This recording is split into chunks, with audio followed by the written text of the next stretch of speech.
La invitación que se colocó hoy y que hemos estado hablando, habla de Cena Pascual. ¿Y por qué Cena Pascual? Estamos hablando y nuestros orígenes cristianos tienen raíces judías.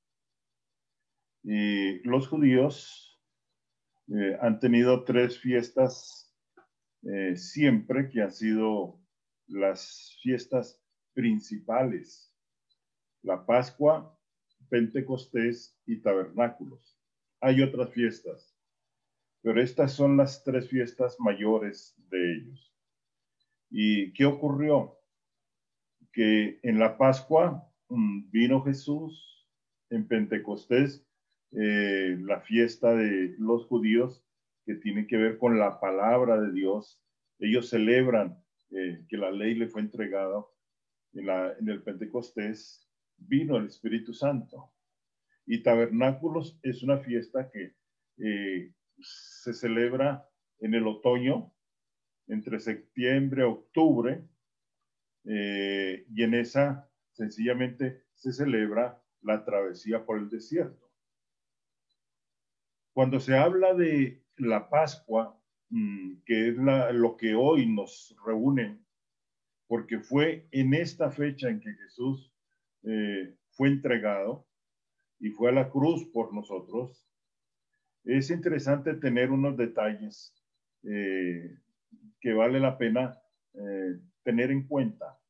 Cena, porque siempre que celebraban la Pascua, ellos se sentaban alrededor de la mesa. Tal vez no una mesa como las nuestras de hoy en día. Ellos más bien se sentaban en una sala, en un salón, y se reclinaban en pequeños, como butacos. Y en la parte central estaba la comida. Entonces estaba el Señor Jesús, les había dicho a sus discípulos que fueran a preparar la cena. Y efectivamente, en lo que hoy se denomina el aposento alto, allí le prepararon la cena a nuestro Señor Jesús. Ok, para él compartir con sus discípulos. Era una cena. ¿Por qué pascual? Porque tenía que ver con la fiesta que se estaba celebrando.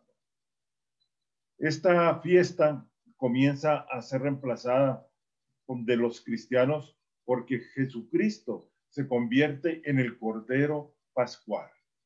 He aquí el Cordero de Dios que quita el pecado del mundo. Y miren, los primeros cristianos se reunían en sus casas, comían juntos y al final hacían algo curioso. Uno de ellos tomaba un pan, lo partía en pedazos y lo repartía entre cada uno de los presentes. Y hoy vamos a hacer algo parecido. ¿En qué sentido? En que si está el esposo o el padre, va a partir el pan él y lo va a entregar a los que estén a su lado. Si usted está solo o solita, pues le tocará partirlo solo. Ahora, y esto que hacían los primeros cristianos era lo que Jesús hacía con sus discípulos. Cuando, justo en el momento en que él se había reunido con ellos antes de su muerte. Miren lo que dice Lucas, el capítulo 22, del verso 14 en adelante. Dice, cuando era la hora, se sentó a la mesa y con él los apóstoles y les dijo, cuánto he deseado comer con vosotros esta Pascua antes que padezca. Iba a ser y era una celebración muy especial. En el corazón de Jesús había un anhelo por comer esta Pascua y por sentarse con sus discípulos, con aquellos que lo habían acompañado durante 3 años y medio. Y miren lo que, una de las razones por las cuales Él les dice, cuánto he deseado comer con vosotros esta Pascua. El verso 16 dice, porque os digo que no la comeré más hasta que se cumpla en el reino de Dios. Jesús no volvió a comer esta Pascua. y solo se volverá a comer cuando Él regrese por su iglesia. Y habiendo tomado la copa, dio gracias y dijo, tomad esto y repartidlo entre vosotros, porque os digo que no beberé más del fruto de la vid hasta que el reino de Dios venga. Y tomó el pan y dio gracias y lo partió y les dio diciendo, esto es mi cuerpo que por vosotros es dado. Haced esto en memoria de mí. De igual manera, después que hubo cenado, tomó la copa diciendo, esta copa es el nuevo pacto en mi sangre que por vosotros se derrama.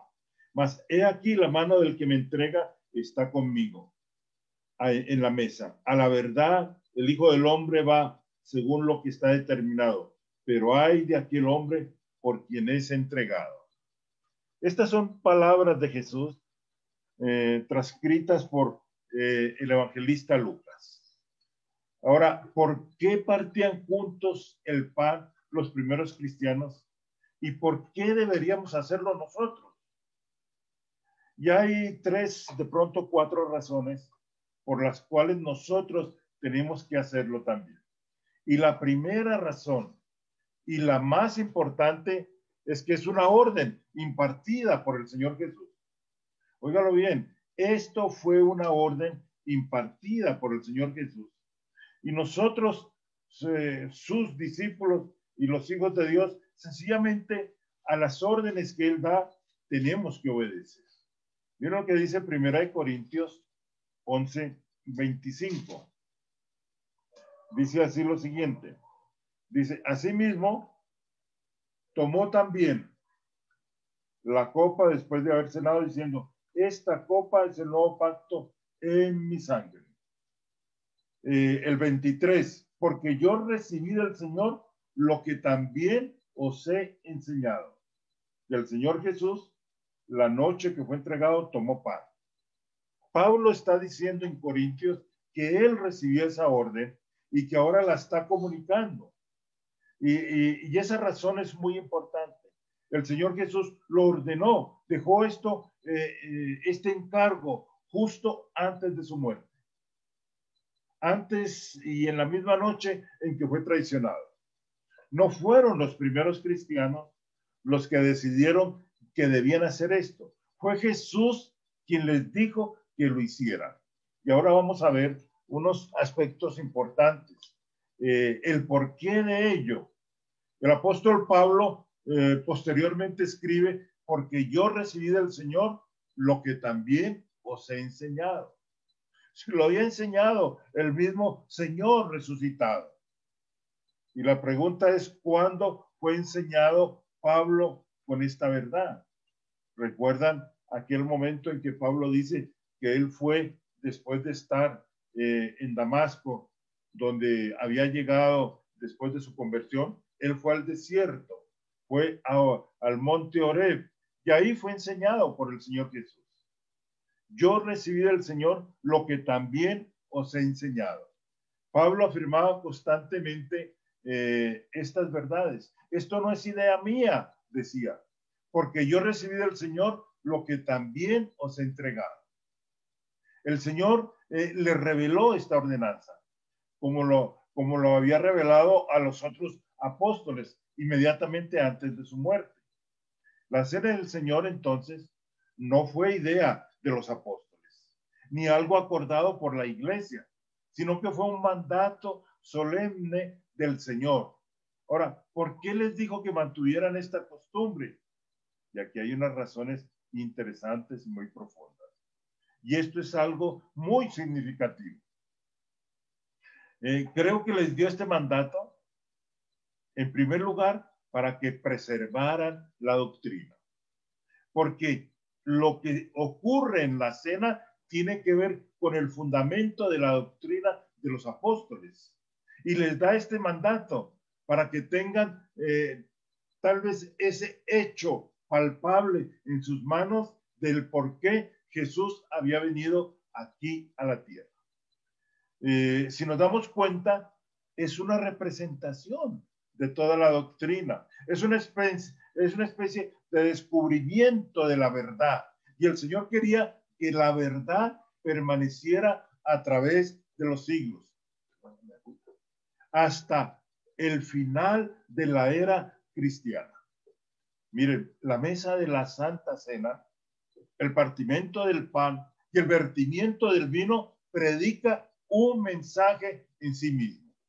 Por eso es tan importante y por eso es tan necesario que en las comunidades cristianas lo practiquemos y lo vivamos. Sí, a causa de la falibilidad del hombre, y todos somos falibles, el Señor se adelantó a preservar la verdad y a preservar este ritual que tiene que ver con toda la doctrina que se estaba enseñando. También lo dejó, óigalo bien, en primer lugar, para preservar la doctrina. En segundo lugar, lo dejó para preservar la unidad de la iglesia. Óigalo bien, preservar la unidad de la iglesia. El apóstol Pablo, en su carta a la iglesia en Corinto, donde había tantas divisiones, dice, la copa de bendición que bendecimos, ¿no es la comunión de la sangre de Cristo? El pan que partimos, ¿no es la comunión del cuerpo de Cristo? El Señor Jesús se lo había enseñado a Pablo. Y ahora Pablo, dando la enseñanza en Corinto y frente a las divisiones que había en Corinto, les dice, esa copa de bendición que bendecimos, ¿acaso no es la comunión de la sangre de Cristo? Ese pan que partimos, ¿no es la comunión del cuerpo de Cristo? ¿Hacia qué estaba Pablo orientando a los corintios? A que entendieran que la iglesia debía ser una sola y que la iglesia debía estar unida ante una gran verdad, y es el cuerpo mismo de Cristo. Siendo uno solo el pan, nosotros con ser muchos, continúa diciendo Pablo en 1 Corintios 10, del 16 al 17, dice, siendo uno solo el pan, nosotros con ser muchos somos un cuerpo, pues todos participamos de aquel mismo pan. No hay mejor manera de preservar la comunión de la que ya hemos hablado que esta unidad del Espíritu en el vínculo de la paz, como lo dice Efesios 4:3, que acercarnos a la mesa del Señor. Y cuando nos acercamos a la mesa del Señor, nos acercamos con un espíritu especial dado por el Señor, porque vamos es a recordar aquel momento único. Los miembros de la iglesia en Corinto estaban divididos y Pablo les dice, recuerden que no pueden estar divididos y mucho menos cuando vaya a comer de este pan, símbolo del cuerpo de Cristo, o esta copa, símbolo de la sangre de Jesús. Ahora, cuando hombres y mujeres se acercan con sinceridad a la mesa de la Santa Cena, se humillan y son uno en cuanto a que dirigen su mirada juntos a él. Miren, una razón más por qué los discípulos mantuvieron la cena del Señor, y es para poderle recordar a él, no solamente para conservar la doctrina, no solamente como un factor de unidad, lo hicieron y lo mantuvieron porque esa era la orden del Señor, pero había algo más, y era recordarle a él y todo lo que representaba. Por eso el apóstol Pablo dice, hace esto, y lo dice, hace esto todas las veces que la bebiereis en memoria de mí. Se reunían para recordar a Jesús y no podían hacer a un lado esta enseñanza. Y miren, por eso nosotros igualmente nos acercamos a esa mesa y nos acercamos a esa mesa para recordar a ese Dios de gracia y de misericordia, que lo ha hecho todo por nosotros. Aquí nos encontramos con él. Este es un momento especial.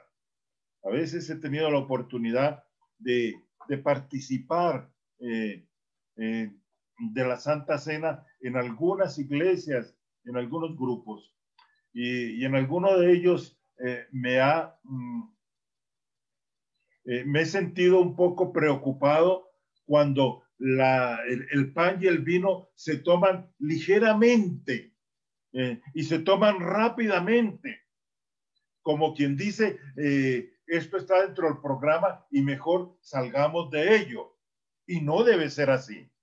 No es un hecho más de un programa que las iglesias cristianas tienen. Es un momento de reflexión, es un momento de quietud, es un momento en el cual nos acercamos a la mesa para recordar a ese Dios de gracia y de misericordia. Es un momento donde nos encontramos con Él. Ahora, ¿qué es lo que recordamos? Recordamos la acción de Dios. Recordamos a ese Dios de misericordia. Recordamos que somos un mundo pecador y que hay un único mensaje de esperanza, una única palabra de entusiasmo. Aquel pasaje de Juan 3:16, porque de tal manera amó Dios al mundo, porque de tal manera Dios me amó a mí y Dios nos ama a cada uno de nosotros. Es este mensaje de esperanza, es este mensaje de una esperanza bendita del amor del eterno Dios vertido sobre la humanidad, que nos permite hacernos hijos de Él. Miren, este mensaje del Nuevo Testamento es la salvación para el mundo, es la salvación cristiana. Y por eso lo va a decir Jesús: haced esto en memoria de mí. Óigalo bien, haced esto en memoria de mí. El cristianismo no es solo un sentimiento o una emoción, es la declaración de que Jesús de Nazaret es el Hijo de Dios, que Dios envió a su único Hijo al mundo para que hiciera algo con nuestra difícil situación. Éramos pecadores y estábamos condenados. Y una situación en la cual estábamos absolutamente derrotados e indefensos. De modo que miren, la Santa Cena nos recuerda la persona de Jesús. Y ese es el principio que siempre debemos establecer. En el principio era el Verbo, y el Verbo era con Dios, y el Verbo era Dios, y aquel Verbo fue hecho carne y habitó entre nosotros. No podemos hacer a un lado estas verdades fundamentales que nos representa este momento de acercarnos a tomar esta copa y a comer de este pan. Miren, la misma esencia del cristianismo es un Dios amante, es un Dios amable, es un Dios compasivo. Y mientras la humanidad en su necedad había vuelto sus espaldas a Él, Él envió a su Hijo único al mundo. Entonces, la Santa Cena nos recuerda que la salvación es posible solamente en Él y a través de Él. Es un mensaje demasiado categórico. Solo la salvación es en Él y a través de Él. Entonces, los primeros cristianos se unían en el partimiento del pan porque así lo había ordenado nuestro Señor y porque querían seguir recordándole. Pero en tercer lugar o cuarto, y muy especialmente, dice el apóstol Pablo, así pues, todas las veces que comierais este pan y bebierais esta copa, la muerte del Señor anunciáis hasta que Él venga. Cuando comemos este pan, cuando bebemos esta copa, estamos proclamando la muerte del Señor. Pero algo más, estamos anunciando que Él viene, que Él vuelve. Y hoy más que nunca, su regreso está pronto. Pronto está. Yo creo que en este momento Jesús está a las puertas de los cielos para venir a recoger a su iglesia. Pablo dice que estos primeros cristianos estaban declarando la muerte del Señor Y esto implica varias cosas. En primer lugar, que no escondían la muerte del Señor. Sí, no escondían la muerte del Señor, no estaban avergonzados por ello, ni lo consideraban el mayor desastre que había ocurrido. Se unían en aquel momento cuando celebraban este partimento del pan y este beber la copa para recordar este instante sublime. Cuando los discípulos pensaban que no les quedaba esperanza alguna, nuestro Señor se apareció entre ellos y les explicó todo lo que había sucedido. Los reprendió por su ceguera y les otorgó el completo conocimiento que les faltaba, de manera que ya no estuvieron más avergonzados ni desilusionados. Miren, ellos partían juntos el pan con el propósito de declarar su muerte. De tal manera que después salían a proclamar este bendito secreto y esta bendita verdad. Miren lo que dice 1 Corintios 2:2. Pues me propuse no saber entre vosotros, y le está diciendo Pablo a los corintios, 1 Corintios 2:2. Pues me propuse no saber entre vosotros cosa alguna, sino a Jesucristo y a este crucificado. El mensaje fundamental de los cristianos. Cristo fue crucificado y murió por nosotros. Y Pablo les está diciendo, no me propuse saber otra cosa que esta verdad, que Cristo fue crucificado. Gálatas, cuando escribe la carta a los Gálatas, en el capítulo 3, el verso 1, él vuelve a reafirmar esta verdad que quiere que no se olvide, que la mantengan presente, que la recuerden por siempre. Y miren lo que dice entonces en Gálatas, el capítulo 3, el verso 1. Dice, oh Gálatas insensatos, ¿quién os fascinó para no obedecer a la verdad? A vosotros, ante cuyos ojos Jesucristo fue ya presentado claramente entre vosotros como crucificado. Oiga, algunos Gálatas se habían portado como insensatos porque no estaban entendiendo qué era lo que había ocurrido y estaban viniendo otras personas a hacerles creer algo diferente y los tiene que tratar Pablo como insensatos y les dice quién les ha fascinado para que no obedezcan a la verdad. ¿Y cuál es esa verdad? Que Cristo fue presentado claramente entre vosotros como crucificado. Miren lo que dice el verso 6, el capítulo 6, el verso 14 de esta misma carta a los Gálatas. Pero lejos esté de mí gloriarme, sino en la cruz de nuestro Señor Jesucristo, por quien el mundo me es crucificado a mí y yo al mundo. Qué palabras más hermosas de este Pablo. Pero lejos esté de mí gloriarme, sino en la cruz de nuestro Señor Jesucristo, por quien el mundo me es crucificado a mí y yo al mundo. La predicación de Pablo no trataba la enseñanza, no trataba de la enseñanza de nuestro Señor, ni de su ejemplo, trataba de su muerte. Sí, lo que importa es la muerte de Cristo. Y esto es lo que anunciamos como la única esperanza para el mundo. Uno pudiera detenerse en explicar las enseñanzas de Jesús. Uno pudiera detenerse en hablar de otros aspectos y de los mismos milagros de Jesús. Pero Pablo dice que nuestro mensaje, el mensaje que como cristianos debemos compartir es que Cristo fue crucificado y que Cristo murió por nosotros.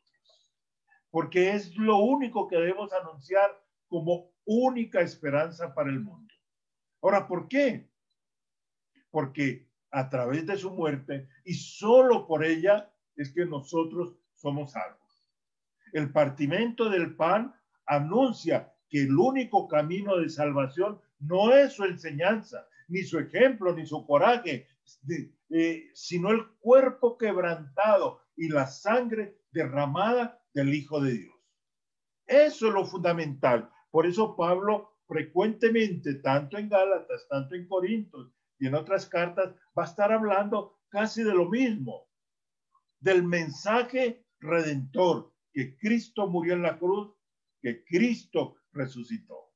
Miren, no importa cuánto nos esforcemos, no podemos salvarnos a nosotros mismos, pero el maravilloso mensaje dice que nuestro Señor llevó nuestros pecados. Él mismo dijo, el Hijo del Hombre no vino para ser servido, sino para servir y para dar su vida en rescate por muchos.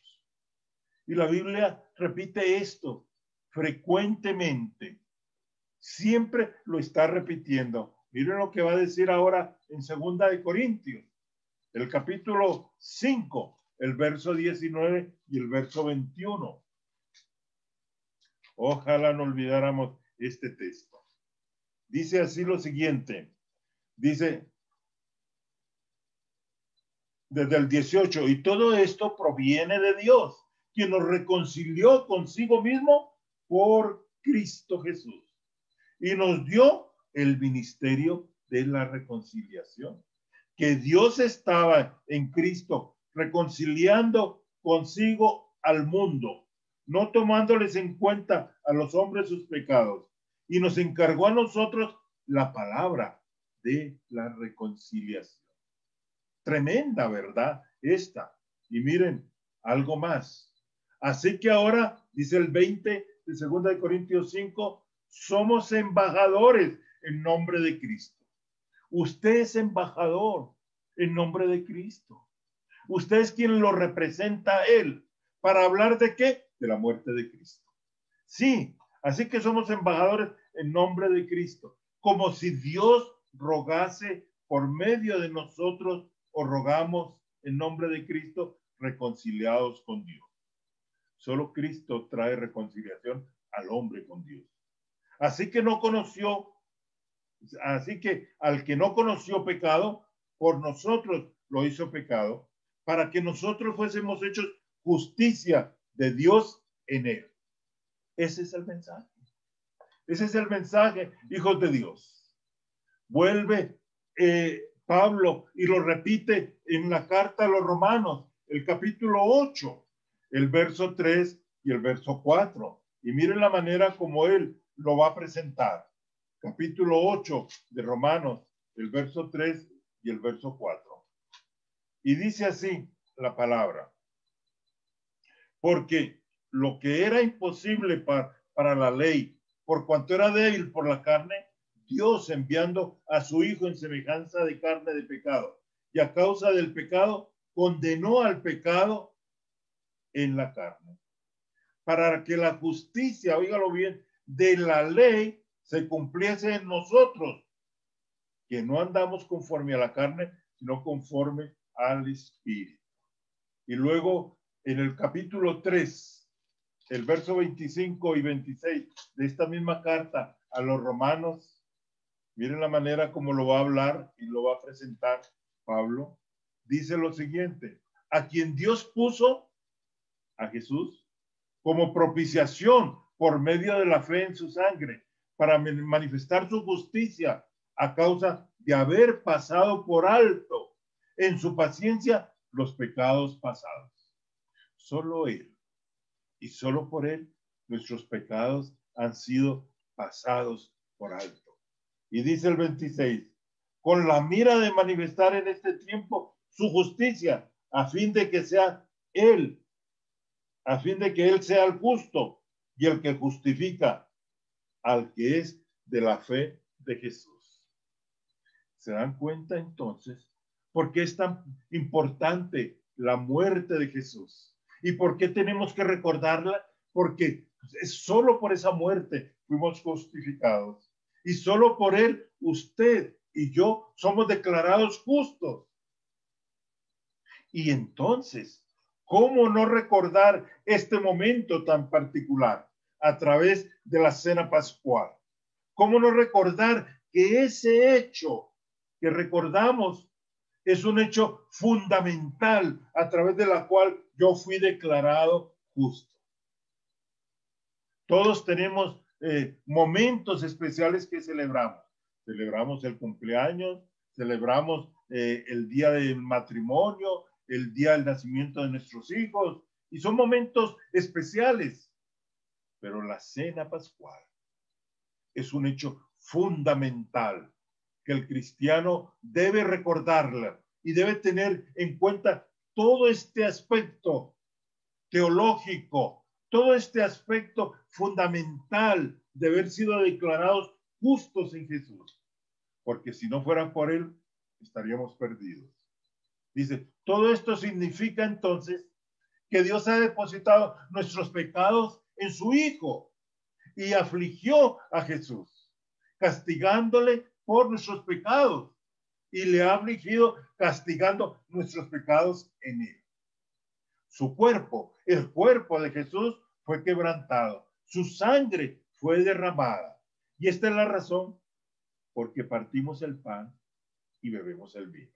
Sí, el pan simboliza su cuerpo quebrantado. El vino simboliza su sangre derramada. Miren lo que ahora Pedro va a decir en su primera carta.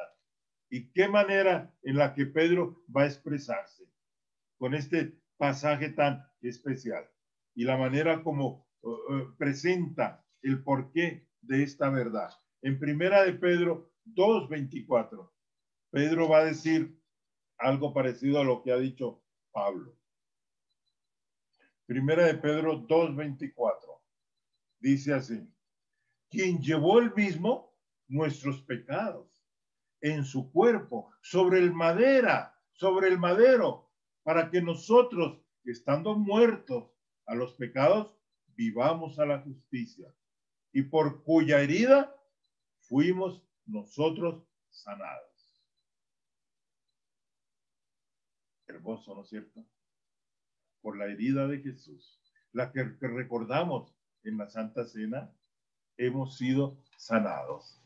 En esta misma carta del apóstol Pablo, en el capítulo 1, el verso 18 y el verso 19 dicen: sabiendo que fuisteis rescatados de vuestra vana manera de vivir, la cual recibisteis de vuestros padres, no con cosas corruptibles como oro o plata, sino con la sangre preciosa de Cristo, como de un cordero sin mancha y sin contaminación. Vamos entendiendo un poco más lo que hacemos cuando tomamos esta cena pascual, cuando compartimos el pan y tomamos de la copa. Él es santo,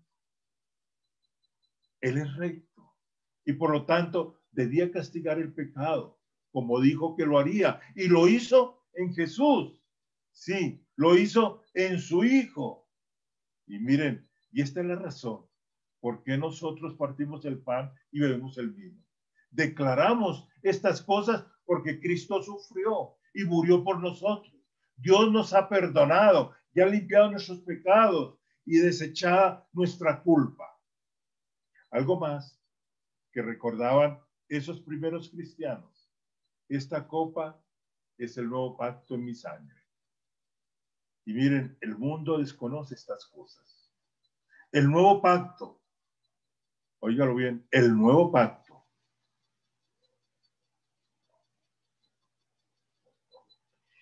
Cuando hablamos del nuevo pacto, ¿qué estamos diciendo? Que Dios ha hecho un nuevo acuerdo con el hombre y la mujer a través de Cristo. Se habla de un nuevo pacto porque todo pacto anterior fue hecho a un lado. Y ahora hay un nuevo acuerdo en el cual Dios perdona el pecado del hombre. Y es a través del sacrificio de Cristo. Y por eso nosotros le recordamos cuando tomamos la copa y comemos del pan.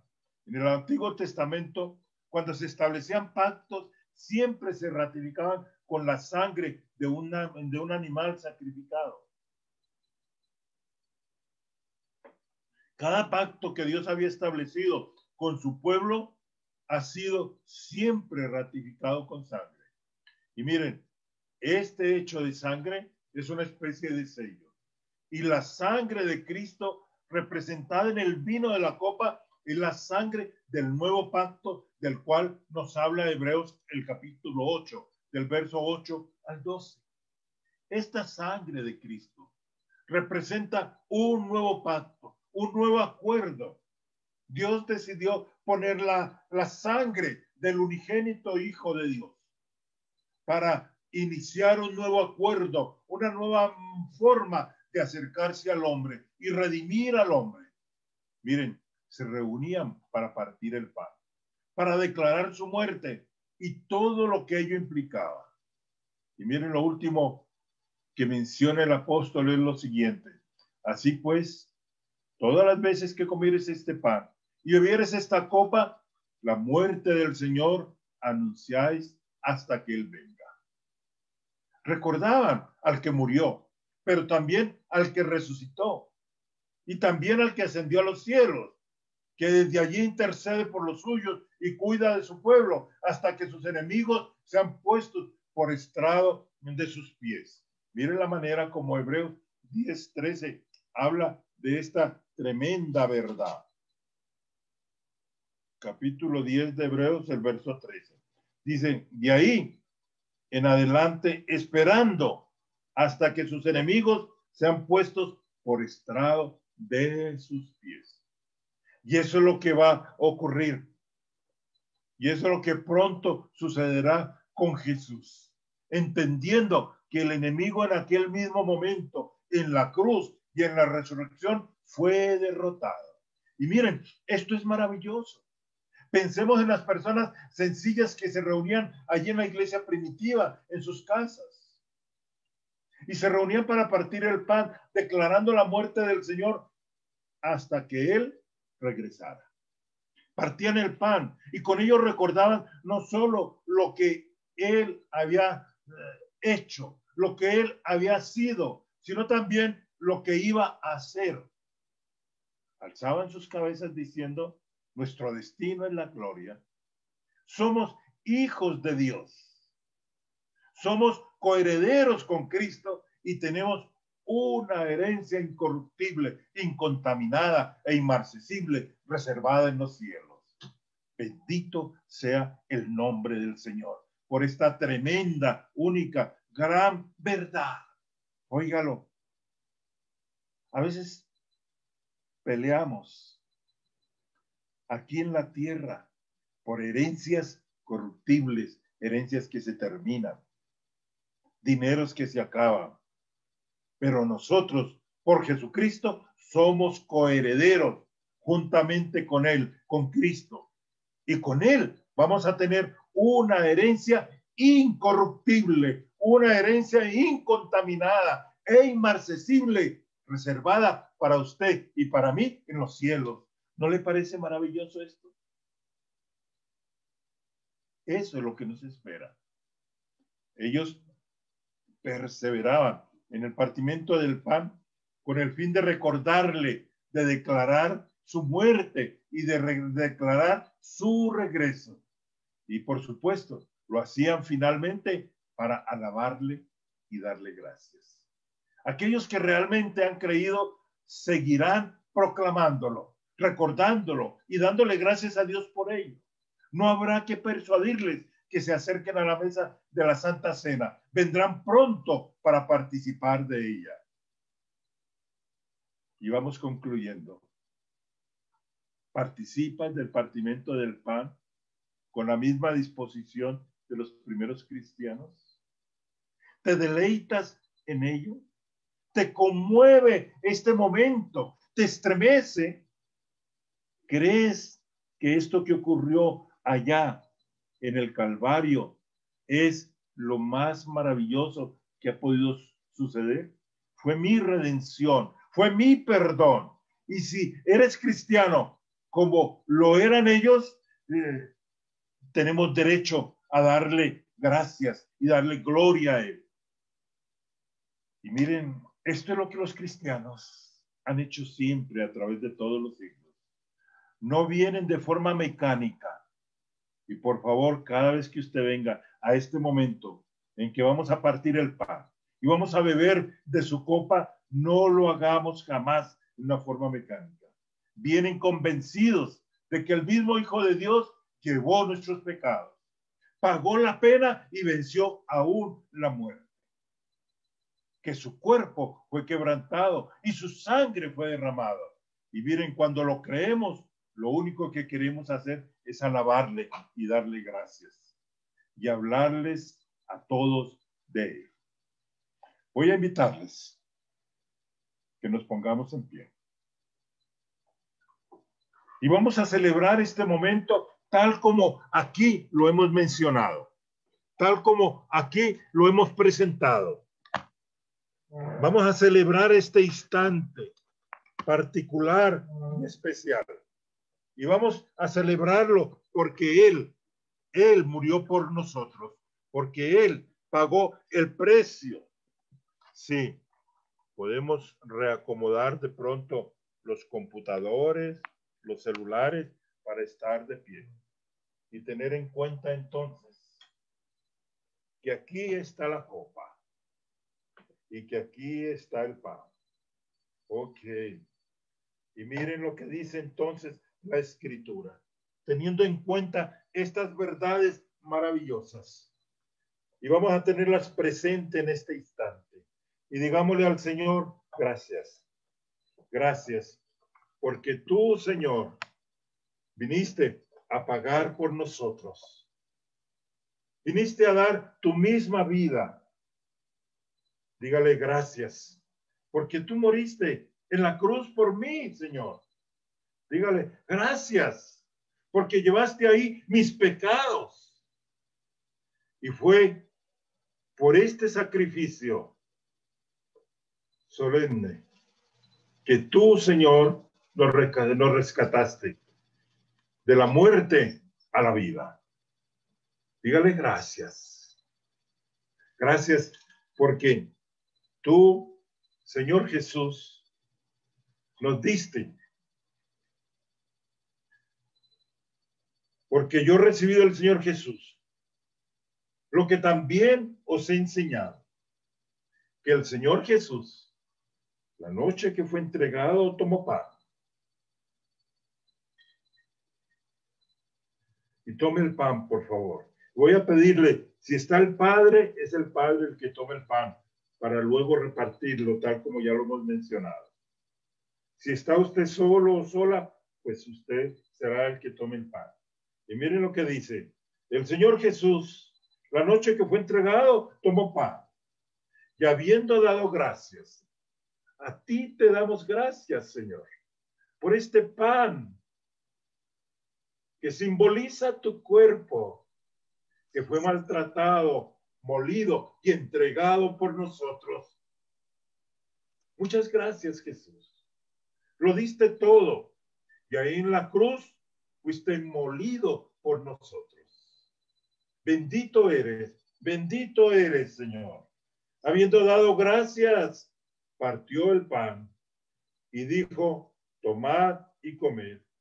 Este es mi cuerpo, que por vosotros es partido.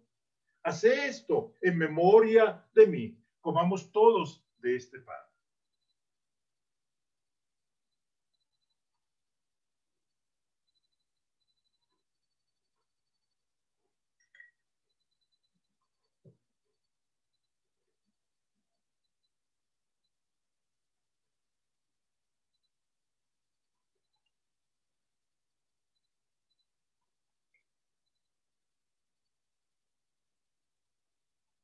Bendito fue ese momento en que tú fuiste a la cruz, Jesús, para pagar por nosotros esta deuda y hacer justicia contigo, Padre Celestial. Y el justo Jesús murió por nosotros. Bendito seas. Bendito eres. Bendito eres. Asimismo tomó también la copa después de haber cenado, diciendo: esta copa,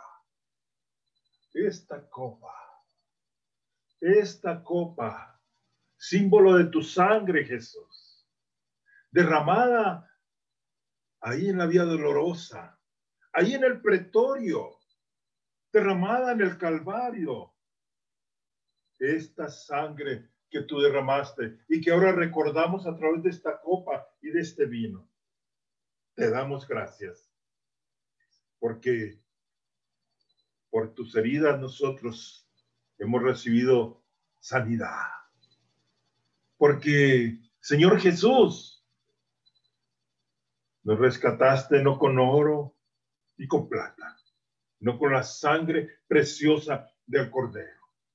Bendito seas nuestro Dios. Bendito seas, Jesús. Esta copa es el nuevo acuerdo que el Padre estableció para darnos vida. Es el nuevo acuerdo en mi sangre, dijo Jesús.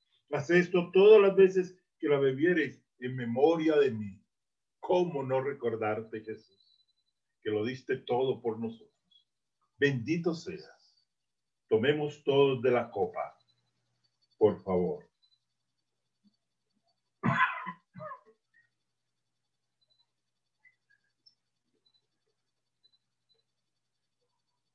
Muchas gracias por esta copa. Muchas gracias porque podemos tomarla de ella.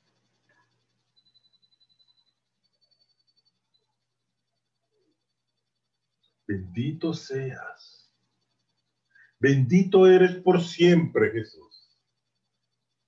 Gracias porque tú no vas a tomar más esta cena y esta copa hasta que tú la vuelvas a tomar en los cielos y hasta que la vuelvas a tomar con nosotros. Pero gracias porque por tu sangre fuimos sanados. Y en el nombre de Jesús yo declaro que por esta bendita sangre en la que nosotros fuimos declarados justos, reciba sanidad el que esté enfermo, cualquiera que sea su enfermedad. En el nombre de Jesús, por la sangre del Cordero y por la restauración de la salud, yo declaro sanidad en el que hoy pueda estar enfermo.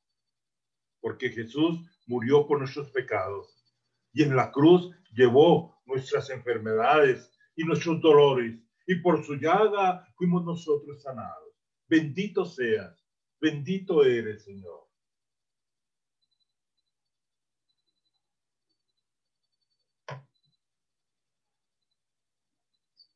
Paséate, bendito Espíritu, por la casa de cada uno de los que hoy están participando de esta cena pascual. Bendito seas. Así pues, todas las veces que comieres este pan y bebieres esta copa, la muerte del Señor anunciáis.